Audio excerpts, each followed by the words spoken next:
How can we know that God is real? This is a great question for us to begin with. And while we can't prove that God exists, what we can prove, and what we will, is that it is reasonable and logical to assume that God exists. A student once asked me, which came first, the chicken or the egg? Let's take this egg for example. This egg came from a chicken, and so the chicken came before the egg.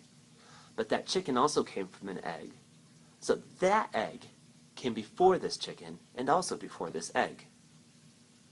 She then asked me, how can we know that nothing came before God, that God was not created by something else? If we think about the chicken again, everything we know has a beginning. People are born, eggs hatch, plants grow, even mountains and rocks have a beginning in the way they are formed. But all of those beginnings have something that causes them. Sometimes that cause is a law of nature or of physics, such as gravity or the laws of motion. And sometimes that cause is the decision of a person to give something a push.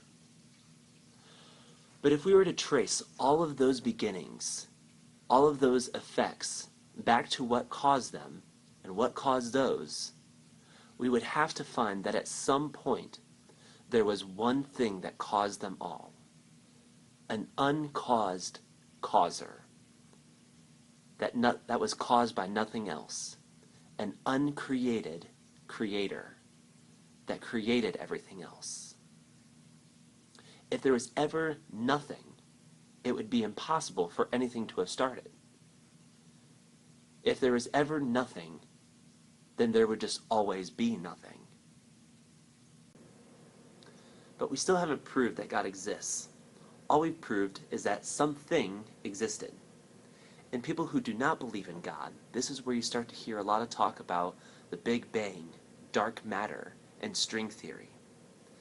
But the problem with non-Christian science is that for all their complex theories, they have failed to answer the basic question.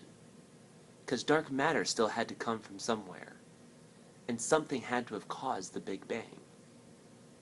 And so all that's accomplished is to push the answer back to an earlier chicken and an earlier egg.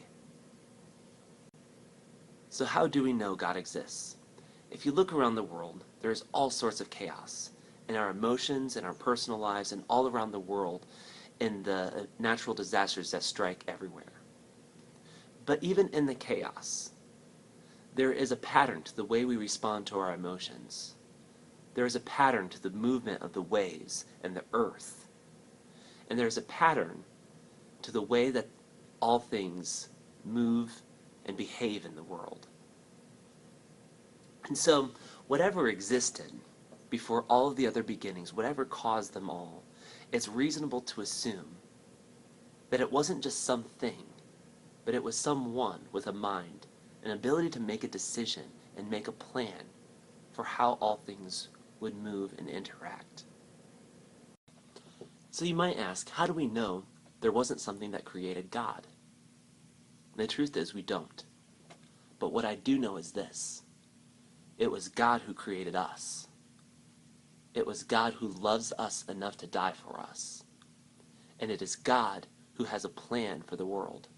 A plan for each and every one of our lives, and for the redemption of the world and a new life.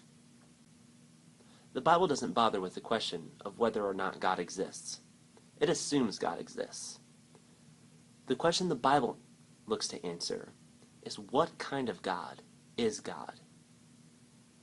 And what makes him worth putting your faith in him? And that's where we'll go next week.